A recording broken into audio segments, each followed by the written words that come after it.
iniciar a gravação. Na semana passada a gente viu muito a respeito da mulher no Antigo Testamento, principalmente aí em função das leis. Acho que isso aqui é melhor ficar aqui, da lei de Moisés, né? E hoje a gente vai dar sequência, mas não mais falando do Antigo Testamento, falando já do Novo Testamento. Eu vou só alternar para cá, para a gente gravar aquela tela. Então, aí está gravando muito bem. Dando sequência, quando a gente termina o Antigo Testamento, a gente vê que a nação de Israel estava voltando do cativeiro da Babilônia, estabelecendo de novo no seu país, em Israel. Mas o mundo daquela época estava sendo governado por uma potência, que no caso era a Pérsia, mas isso com o tempo mudou. A Pérsia perdeu toda a sua influência, foi substituída pela Grécia. Isso já tinha sido profetizado, inclusive, no livro do profeta Daniel. Mas se a gente pegar o último livro do Antigo Testamento, do Antigo Testamento, e olhar o Novo Testamento, a gente vê que as realidades eram completamente diferentes. Por quê? Nesse meio, teve um período de 400 anos aproximadamente, onde transformações aconteceram. E essas transformações elas não são contadas na Bíblia. A Bíblia conta, né, até o finalzinho, os últimos profetas posteriores ao cativeiro. Né, e depois esse período de 400 anos é um período chamado intertestamentário. Quando o Novo Testamento começa, a realidade era completamente diferente.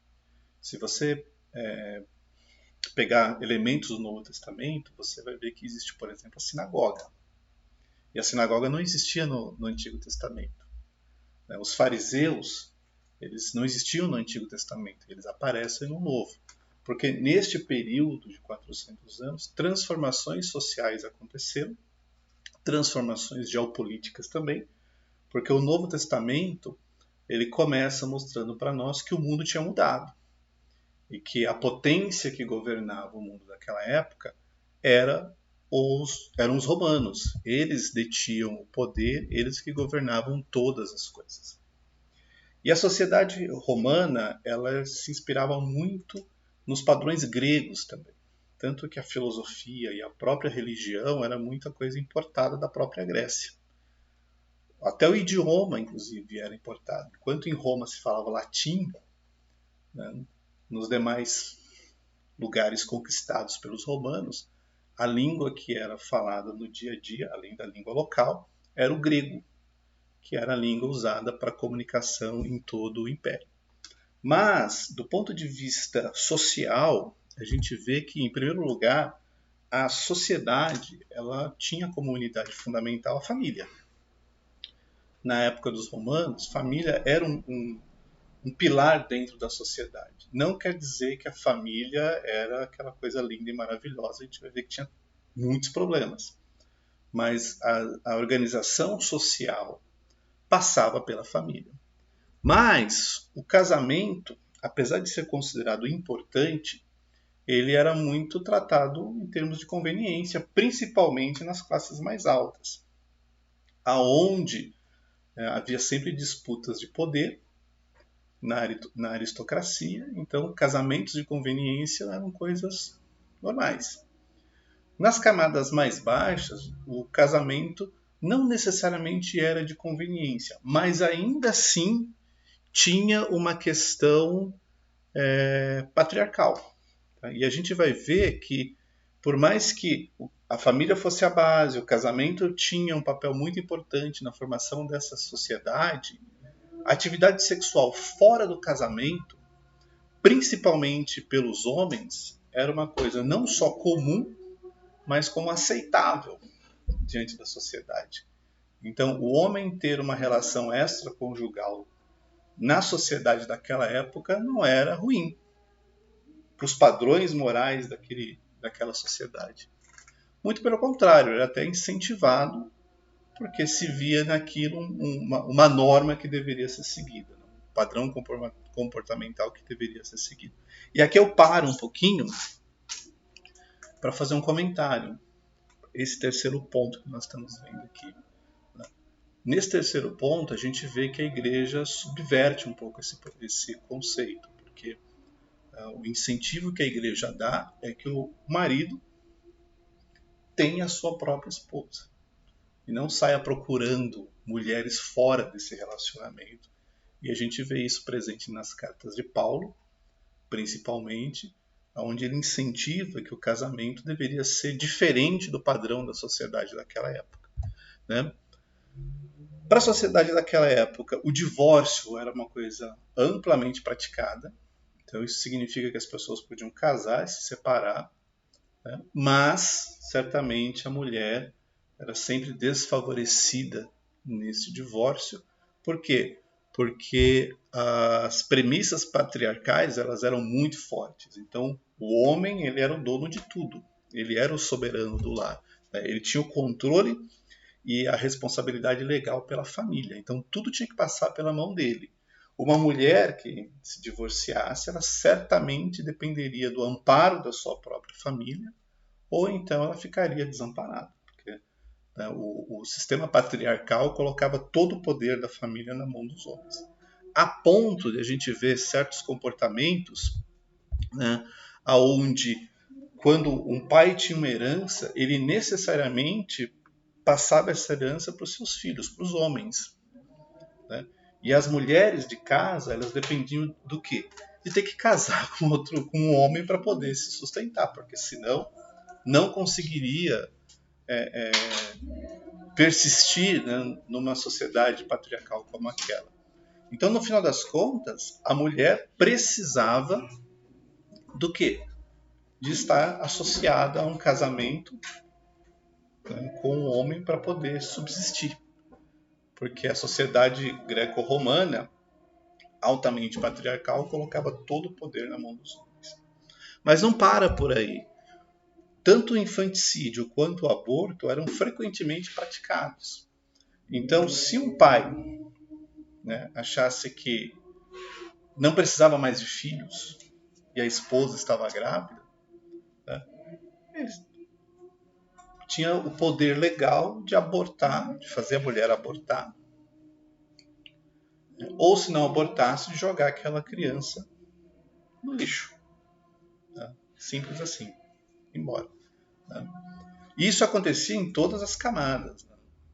Nas camadas mais pobres, mais baixas da sociedade, mas também nas camadas mais altas. Então, essa era a sociedade daquela época. Só que não para por aí, né? Porque em alguns momentos dessa história, a mulher até ganhou uma certa autonomia, mas em alguns momentos ela vivia em regime de clausura total. O que isso significa? Que elas não podiam nem sequer sair de casa. Elas tinham que ficar presas dentro da sua casa, tá? e não tinham a liberdade para conviver em sociedade. Então, esse era o padrão romano daquela época. E por que nós estamos falando nisso? Porque a igreja ela nasce exatamente neste contexto sociocultural. Então, quando Jesus vem e começa seu ministério, essa era a realidade social daquela época. Era assim que as pessoas viviam. Os judeus, mas também os não-judeus. Só que, olhando para o nascimento da igreja, a gente vê que a igreja ela nasce dentro de um contexto judaico. E nos primeiros anos da igreja, a igreja não se via como uma religião separada. Para eles continuavam sendo judeus, crendo que Jesus é o Messias, mas sem abrir mão das práticas que eles já estavam habituados por serem judeus. Então, aquilo que a gente viu da lei de Moisés, dentro da igreja, neste contexto ainda 100% judaico, continuava valendo, eles não aboliram aquilo. Porque para eles não existia o cristianismo. O que existia era a crença de que Jesus era o Messias. Tanto que os seguidores de Jesus passaram a ser chamados de cristãos, isso está lá no livro de Atos, né? Muito tempo depois que a igreja já estava constituída. E principalmente porque não-judeus começaram a entrar, né, para essa comunidade. Então, com o passar dos anos, esse número de não-judeus começa a crescer, e a gente vê que esse crescimento ele se dá principalmente pelo ministério de Paulo, porque aí ele começa a levar o evangelho para outras partes do império, né? E o Espírito Santo sendo derramado nos não-judeus, vamos chamar assim, faz com que a comunidade não seja majoritariamente formada por judeus. Os não-judeus começam a aparecer também. Só que não para por aí. No final do primeiro século, o número de judeus já era extremamente pequeno. E a igreja já começava a ganhar uma cara, né, muito mais de não-judeus, né, com suas culturas, com seus padrões. E o judaísmo dentro do cristianismo, os judeus cristãos, vamos dizer assim, eles começavam a ficar, né, muito mais limitados a pequenos grupos espalhados dentro do império. Tudo bem até aqui? Sim, não? Então vamos olhar um pouquinho como que foi o cristianismo nesse primeiro século. O primeiro século ele vai do ano 1º até o ano 100. Esse que seria o nosso primeiro século. Mas a gente sabe que Jesus, e aqui são datas aproximadas, acho que é mais importante a gente entender a história do que se atentar se foi o ano 33 ou o ano 27, porque a gente percebe que houve um erro de cálculo de 4 anos, então talvez não sejam exatamente essas mesmas datas, mas não se atentem muito para os números aqui, vamos pensar um pouco mais, né, nessa linha do tempo. Né? Então, pensando que Jesus morreu aí no ano 33, aproximadamente um ano depois, Paulo então se converte. Aproximadamente um ano depois, Paulo se converte. Em alguns livros e algumas literaturas, tem gente que até atribui ao mesmo ano, mas a data parece que mais apropriada seria imaginar aí algo em torno de um ano depois. E é o que acontece. Passado um tempo, né, Tiago escreve a sua carta. E esse Tiago aqui era irmão de Jesus. Aliás, meio irmão de Jesus, porque, né, Jesus, o pai, não era José. Né? Então, e aí a gente percebe que isso já é aproximadamente quase 10 anos depois que Jesus já tinha ressuscitado, subido ao céu. Tanto que você vê que a carta de Tiago ela tem uma característica muito de falar de padrões normativos, né? Como que a igreja deveria seguir. Então fala de obras, né, que tem que ajudar, fala do problema da língua, fala da tentação, então muito padrão, né, comportamental. Mas aí o que acontece? Né, no ano 46 e 47, então Paulo já convertido, 34, olha só, né, aproximadamente um pouquinho mais de 10 anos depois que ele estava convertido, acontece a primeira viagem missionária, onde ele vai com Barnabé e visita igrejas fora daquela região, ali da Palestina. Então ele vai para outros cantos e quando ele termina a viagem, que ele dá testemunho de tudo aquilo que tinha acontecido, passado um tempo depois ele revisita essas igrejas numa segunda viagem missionária e leva o evangelho para outras partes do império. Né? Entre o ano 53 e 55, em algum momento dessa data, a gente tem o primeiro evangelho sendo escrito e distribuído entre as igrejas, que era o evangelho de Marcos. Então Marcos foi o primeiro evangelho escrito. E muito da história atesta que Marcos e não Mateus foi o primeiro evangelho. E se a gente lembrar a característica de Marcos, Marcos apresenta Jesus como um servo, como alguém que veio para trabalhar pela salvação da humanidade. E isso é importante porque, como a igreja estava crescendo, conhecer a figura de Jesus, não apenas pela tradição oral, mas também pela tradição, pela registro, né, escrito, era importante para que a mensagem fosse exatamente a mesma. Quem vai ler essa carta, ali vai ler a mesma carta, uma cópia aqui, uma cópia lá, então mantém-se uma forma de transmitir esse evangelho igual. Enquanto que o padrão, até aquela época, que era o padrão de tradição oral, alguém podia dar mais detalhes, outro menos detalhes, e aí talvez esses detalhes poderiam trazer algum tipo de divergência entre eles, mas era a realidade. Então, só se ouviu falar do primeiro evangelho entre o ano 53 e o ano 55. Aí depois é que a gente tem o evangelho de Mateus. Tá? Então, a gente vê, né, basicamente aí, 20 anos entre a ressurreição de Jesus e o primeiro evangelho circulando entre as igrejas. Né? E aí, nesse período também, Paulo vai e faz a sua terceira viagem missionária, levando o evangelho ainda mais longe e alcançando ainda mais gentios. E entre o ano 60 e o ano 70, então, a gente vê a carta aos Hebreus sendo escrita, né, e também distribuída entre algumas igrejas. No ano 62, Lucas escreve o seu evangelho, juntamente com o livro de Atos, e é exatamente uma sequência entre os dois. Se você pegar a carta o evangelho de Atos, o evangelho de Lucas, com Atos dos Apóstolos, é uma história que continua, né? Termina um, dá sequência no outro. E o grande propósito de Atos e Lucas era mostrar Jesus, né, como o homem perfeito, e ao mesmo tempo mostrar para os leitores como que a igreja nasceu e se desenvolveu naqueles primeiros anos. Né? O que acontece?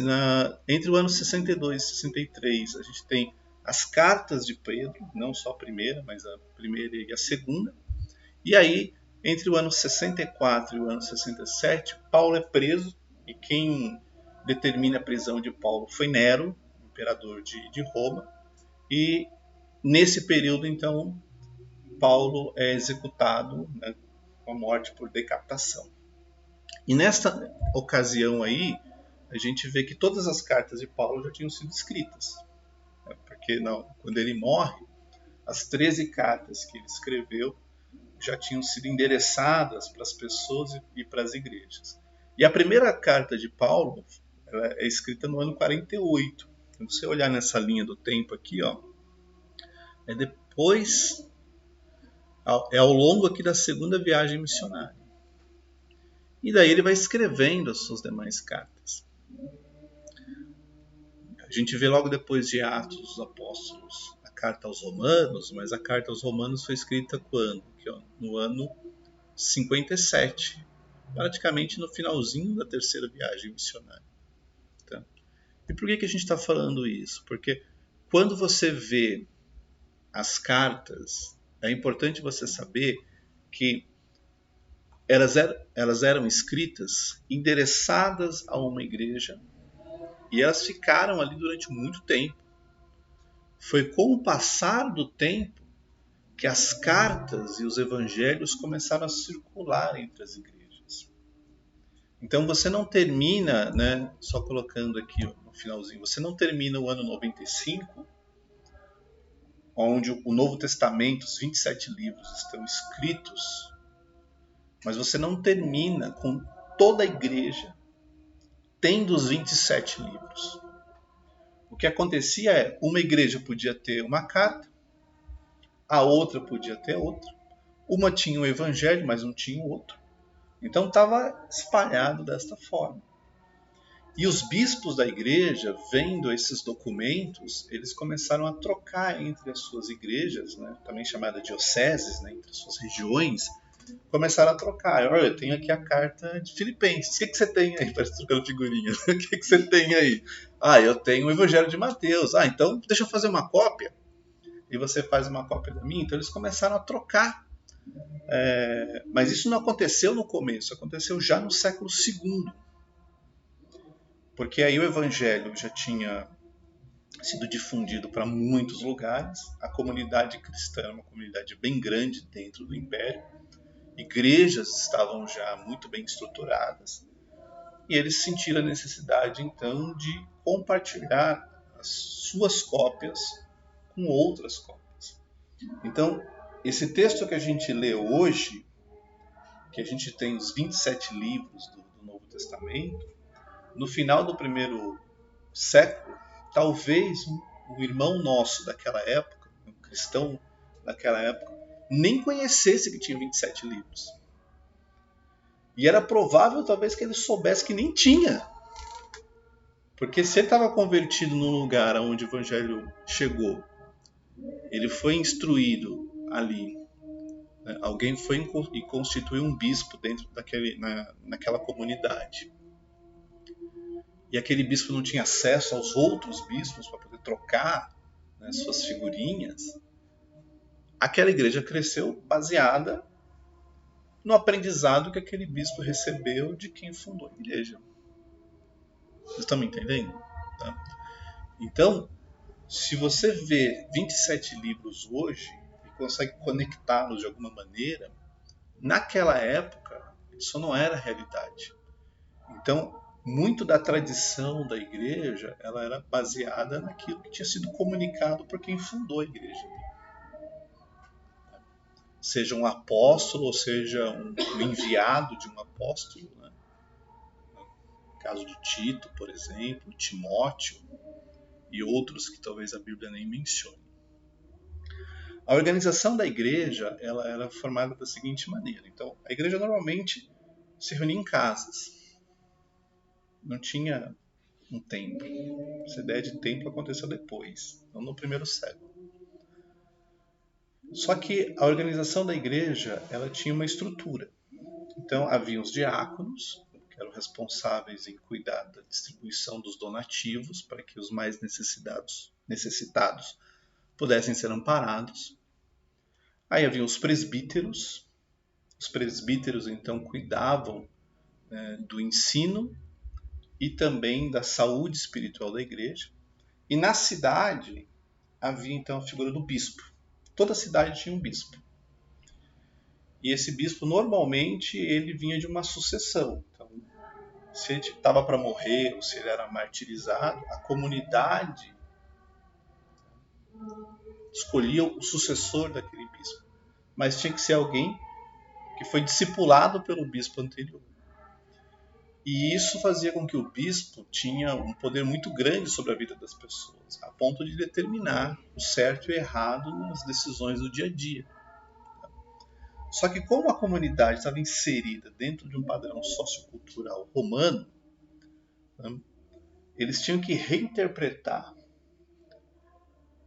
a cultura que eles estavam inseridos de acordo com a vida que eles tinham naquela cultura, né? E aí a gente começa a ver que o papel da mulher, e agora a gente vai entrar em alguns versículos da Bíblia, a gente começa a ver que o papel da mulher também refletia este padrão que a igreja estava inserida. É inevitável, né? Então as pessoas saíam de uma prática mundana, pagã, entravam na igreja, mas imagina, você viveu a vida inteira seguindo um padrão sociocomportamental. Quando você está na igreja, você ainda é influenciado por esse padrão. E aquela época não era diferente. Então, olhando para as cartas de Paulo, a gente vê aqui em alguns versículos, por exemplo, Paulo falando que o homem é o cabeça da mulher. Que horas são? Eu estou sem celular aqui. 2 para as 10? Então vamos lá, como a gente fez na aula passada, vamos ler alguns versículos aqui também. Tá? Vou jogar para cá. Tá aí? Tá. Então, 11, versículo 3. Quero, porém, que saibam que Cristo é o cabeça de todo homem, e o homem é o cabeça da mulher, e Deus é o cabeça de Cristo. Tá? Então, uma das coisas que Paulo estava ensinando é que havia uma hierarquia. Mulher aqui na base, homem, Cristo, Deus. Hoje a gente só vai passar por esses versículos. Na próxima semana a gente vai discutir um pouco o que eles realmente deveriam significar. Porque a ideia é desconstruir aquilo que a gente traz através de uma leitura rasa e um pouco preconceituosa. Então a gente vai ter um trabalho de repensar um pouco isso que a gente está lendo. Tudo bem? Acendeu a luz? Apagou a luz? Continuando, as mulheres elas podiam orar e profetizar na igreja, mas elas deveriam cobrir a cabeça, não podia fazer isso de cabeça descoberta. Vamos voltar para lá? Versículo de número 5. Onde que está aqui? Está aqui.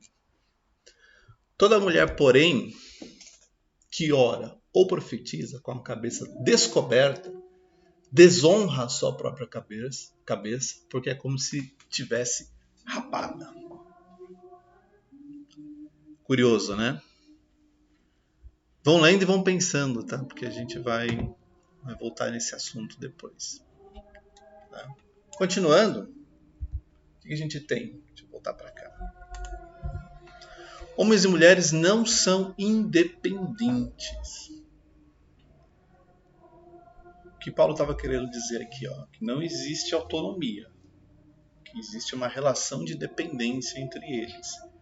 E aí o versículo 11, deixa eu jogar para cá, o versículo 11 conta isso pra gente. Acho que eu passei para o capítulo 12, deixa eu voltar aqui para o capítulo 11 para a gente voltar para o texto que nós estávamos lendo. Então, capítulo 11, versículo de número 11. Onde está? É ruim, né? Ficar com duas telas assim, parece que a gente está meio perdido, né? Deixa eu voltar para cá. Foi lá? Foi. Então, agora eu trago para cá. Isso. Qual que é o versículo? Versículo de número 11. Vamos lá? Aqui. No Senhor, todavia, nem a mulher é independente do homem, nem o homem é independente da mulher. Então, o que Paulo estava ensinando aqui? Que a relação entre os dois era uma relação de dependência. Um precisava do outro. Não tinha essa de o homem achar que resolve tudo sozinho e a mulher fica ali só de backup. Então, eles tinham que ter uma dependência, porque no Senhor um dependia do outro. Continuando, cabelo. Né? Uma questão de costume. E aí a gente volta para aquele texto, né? E aí, seguindo os próximos versículos, vamos para lá? Versículo 13. Olha só. Descendo. Deixa eu ver se por aqui desce melhor. Não, não desce. Então, se por aqui vai.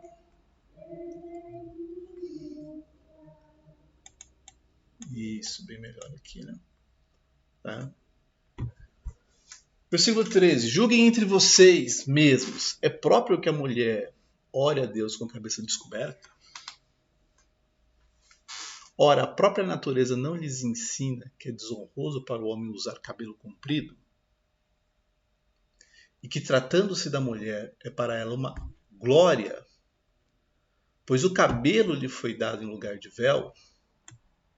Mas, Se alguém quiser discutir essa questão, saiba que nós não temos, olha só como ele termina, tal costume, nem as igrejas de Deus. Então havia uma questão de costume do homem não ter cabelo comprido e a mulher não ter cabelo rapado ou curto. De novo, só estamos lendo. Semana que vem a gente vai revisitar esse tema. Mas, curioso. Certo, Val? Então vamos lá, continuando que ainda tem. Aqui a gente vê a postura das mulheres no culto. A gente viu antes, né? As mulheres não são independentes, questão do cabelo. Mas o que Paulo quer dizer aí sobre a postura das mulheres no culto? Deixa eu já passar para capítulo 14 e eu coloco para vocês então o versículo 34 e 35. Deixa eu descer por aqui, porque aqui eu tenho um pouquinho mais de controle. Eu já levo para vocês direto no versículo 34 e 35. Vamos lá? Opa! Agora foi. Que as mulheres se conservem caladas nas igrejas, porque não lhes é permitido falar, mas estejam submissas, como também a lei o determina.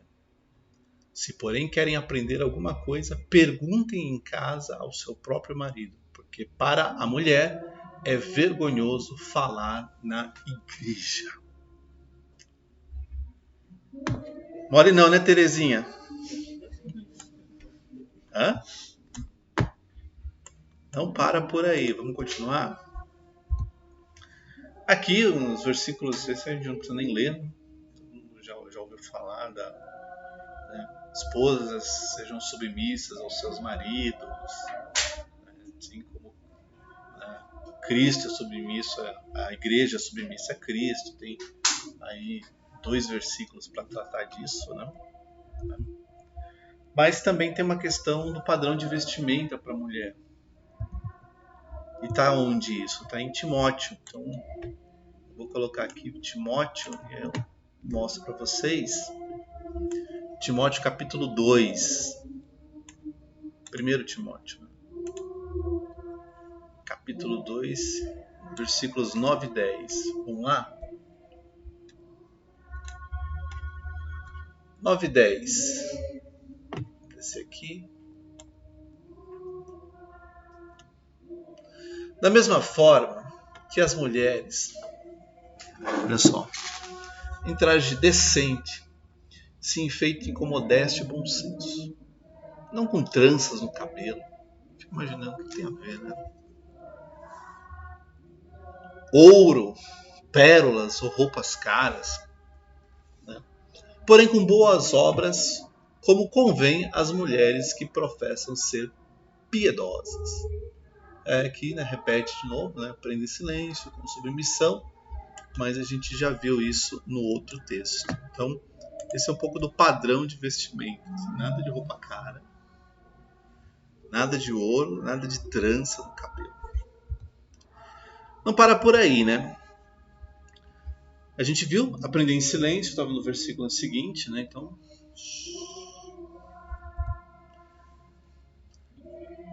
e ainda nessa própria carta, Paulo fala que a mulher não deve ensinar nem exercer autoridade. Eu acho que dá até para jogar para lá, porque é o versículo seguinte, né? Versículo de número 12. Aqui, ó. Opa.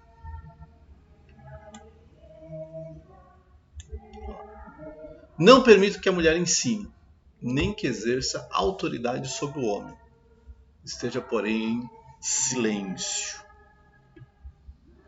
Vamos voltar? Opa. Deixa eu trazer para cá. Esse aqui para vocês verem o texto. Continuando, era esperado que a mulher exercesse o quê? O papel de mãe. Então, você não pode ensinar. Fica quieto. Pergunta em casa para o seu marido E olha só o que acontece no versículo de número 15. A mulher, ela será salva, tendo filhos, se permanecer em fé, amor e santificação com bom senso. Aí eu pergunto, né? E a mulher que não pode ter filhos? Como que fica numa situação como essa, né? Se ela será salva tendo filhos? E a mulher que não tem filhos? Continuando, né? Aqui sobre as viúvas na igreja. Que horas são, pessoal? Eu estou sem relógio aqui, só para não extrapolar. 10h07. Então dá tempo ainda para a gente terminar esse assunto aqui. As viúvas. Viúvas na igreja. Agora vamos lá para o capítulo 5 de Timóteo. E aqui a gente vai ler um pouquinho mais de versículos. As viúvas. Opa. Tá aqui. Tá? Vamos para o versículo de número 5. Aquela que é viúva de fato e não tem ninguém para cuidar dela, espera em Deus e persevera em súplicas e orações noite e dia. Entretanto, as viúvas que se entregam a prazeres, mesmo viva, está morta. Ordene estas coisas para que sejam irrepreensíveis. Se alguém não tem cuidado dos seus, especialmente dos da própria casa, esse negócio a fé é pior que o descrente. Somente poderá ser incluída na lista de viúvas, olha só pessoal, aquela que tiver mais de 60 anos, que tiver sido esposa de um só marido, casou 2 vezes, corta da lista. Né? Que seja recomendada, opa, acho que eu passei demais aqui, deixa eu voltar. 9. Né? Que seja recomendada pelo testemunho de boas obras, se criou filhos, se exercitou hospitalidade, se lavou os pés dos santos, se socorreu os atribulados, se viveu na prática zelosa de todo tipo de boa obra, mas não inclua na lista viúvas mais novas. Eram o que? Aquelas que tivessem menos de 60 anos. Porque quando seus desejos fazem com que se afastem de Cristo, querem casar. Então essas não podem. Continuando, tornando-se condenáveis por anularem o seu primeiro compromisso. Além do mais, elas aprendem também a viver ociosas, andando de casa em casa, e não somente ficam ociosas, mas ainda se tornam fofoqueiras intrometidas, falando o que não devem. Por isso quero que as viúvas mais novas casem, criem filhos, sejam boas donas de casa e não deem ao adversário motivo algum para falar mal de nós. Então, esse era as viúvas na igreja. Mas não para por aí. Então, só para a gente ler, acho que o último versículo, né? Já acabou o horário, mas o último versículo está em Tito. E eu vou fazer o seguinte. Eu vou passar para cá. Filha, se você quiser pegar ali e desligar, por favor.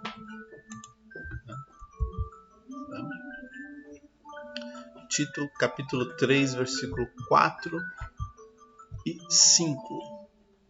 Vamos lá? Só para a gente terminar.